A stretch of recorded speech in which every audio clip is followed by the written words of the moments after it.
Well, opening statement, if you're a college basketball fan, you love that game. There's really not much else I can say about it. And the only other thing I would say is that I'm extremely proud of the way our guys fought. Extremely proud. I thought we competed very hard. I thought we were really together. We were hungry, and we did some really good things. Unfortunately, we came up short. And I thought Canisius did some really good things too, so credit to them.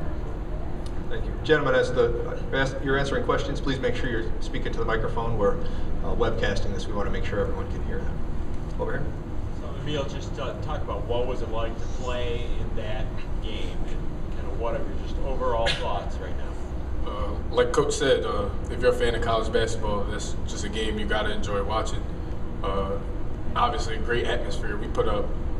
Canisius put up 102 and we put up 97 points. Whatever that is combined, it's a lot of points, a lot of scoring.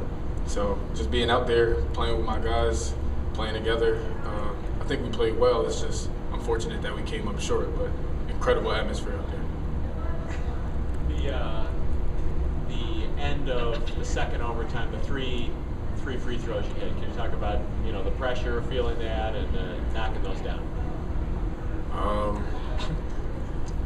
Coach, right before I shot him, Coach said to me, he said, "This is why you can't get too down," because I think probably 2 plays prior to that, I turned the ball over, and he said in basketball, anything could happen. So then I came down, my teammates trusted me to make a play, and I did, and it sent us to the next overtime. So I think knocking the shots down, it was just, we shoot free throws every day in practice, so it was just nothing out of the ordinary. The second half, you guys scored on 9 of 10 possessions. And then down the stretch, you score 5 straight possessions to go up 71-66. Is this the best offense you think you guys have played ever all year? Absolutely. And I know we lost today, but that's pretty scary for the MAAC next year coming back. We put up a lot of points today. We finally figured out how to gel together, play together at the end of the season. We got a lot of guys that stepped up today and played really well, and that's a great thing to look forward to for next year in the MAAC. Emile, just to follow up on that, it was one of your best offensive performances you said, and that was even without Matt Scott. Just how did you guys make it work without him today? The last 2 games Matt's been out, and he's definitely a big key, 3rd-team All-MAAC guy, great player. Love playing with him. But without him today, other guys stepped up. So it was we obviously felt his presence missing, but I think guys, their number was called today, and I think they stepped up. So Chris, what about that? What happened to that with you? My teammates just set me up for good shots, and I just knocked them down. Me and a couple other guys shoot after practice with Coach Lanier, and it's every day. So in the game, it's easy, I guess. Coach, your last 2 performances without Matt, the Monmouth game you were pretty happy with, and then tonight. Getting your freshmen big minutes at the end of the year and getting them into those situations, how does that play into next year? Well, I think anytime you can get young guys experience, it's a positive, and they've been playing throughout the entire season, so I don't know that, the difference was the minutes were extended. Without Matt there, the minutes are extended, but they've been playing minutes the entire season. It's gratifying to watch the way they developed the last couple of games, though. This is 2 games in a row now. All 3 freshmen are in double figures, and that's a positive for us. And, they have to grow from that and use this loss as fuel going into next season. It's not fun to be on the wrong end of these, but the most important thing is what do you do with it? That's what the most important thing is. So, it seems like 3 days ago, but what happened on the technical with Dominic?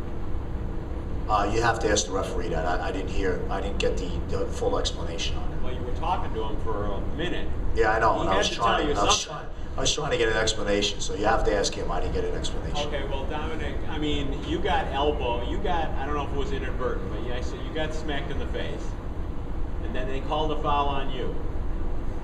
So that did happen, right?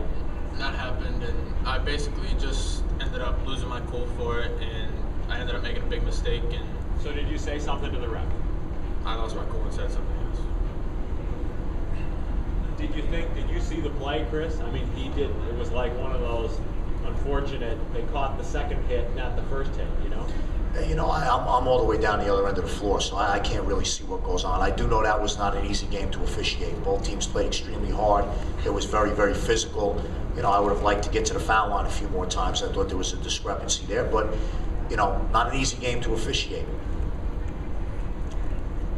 Any additional questions? Just sort of the end of the game there. Your big men were playing well. You kind of lost people. You know, Valenti picked up free throws there at the end. Do you feel like just the attrition kind of hurt in the last 2 minutes of the game, just with bodies, them going to the free throw line? Well, you always want depth. I mean, depth always helps you. You know, but I thought Valenti he knows how to score when he needs to score, and he got to the foul line. But what he shoot, 20 free throws, 18 free throws. You know, so he knows how to score the ball. Did you guys get worn down a little bit? Do you think you're four that were out there? I can answer that. I don't think so. I'm looking at it. Chris played 55. I played 53. It did not feel like that. I mean, we run a lot. Our conditioning is, I would say, great, probably outstanding. Guys were probably a little winded, obviously, but it definitely didn't feel like we played. We'll play 5 more minutes if they want. Lastly, Chris, you talked about winning plays all week, all season, kind of growing into making those kind of plays. How do you think you did that? How do you think about that tonight? I thought we made some winning plays. I mean, we didn't come out on the positive end of the game, but I mean, you go back through some of the shots we made, you know, some of the plays we made offensively, some of the stops we got defensively. You know, we made some winning plays. We just didn't make quite enough of them. Chris, Barton, what do you take from a game like this moving forward? Obviously, going into the offseason, you're going to play in the MAAC tournament again. What do you take from a 3 overtime game against your rival? I mean, it just shows how hard it is to win in the tournament. And that just shows me and my team how hard we have to work to come out on the winning end of that and go farther into the tournament and eventually win. And then Dominic, what do you think your low post game? I mean, you were really on a roll there in the second half. Can you just talk about your low post moves, and being backing guys down in a physical way in the low post? You know, how is that? Do you feel like it's come on for you since the start of the year? Overall, it started coming on when my teammates really started giving me the ball. There was a lot of plays that we ran where they made a lot of good passes inside, and they were kind of looking for me, and they understood that if I got the ball down there, something good was going to end up happening. And so they made sure that I kept getting the ball, and it ended up working for us, and it really kind of kept us in there at the end of the game when we needed it. I'll also add to that Dom works on it every single day. It's one of the things that he gets in the gym, make sure with Coach Ribzik, like before and after practice, that he's working on his post game. So when it gets to the point where we need a bucket, I mean, even though we had a lot of guys put up a lot of points today, I'm telling Karan, hey, we got to get down the ball. Chris, is that the Karan Davis that you guys kind of thought you had coming into this year? You know what? I'm sorry, I couldn't hear you, Mike. Is that the Karan Davis you thought you had coming into the year? Is that his best game of the year for you guys? Well, Karan always has the ability to help us, you know, and he was terrific today. He was really terrific, and those are the kind of performances that we need from him on a more consistent basis, you know. And he's very capable, very capable. Any other questions? Gentlemen, thank you very much.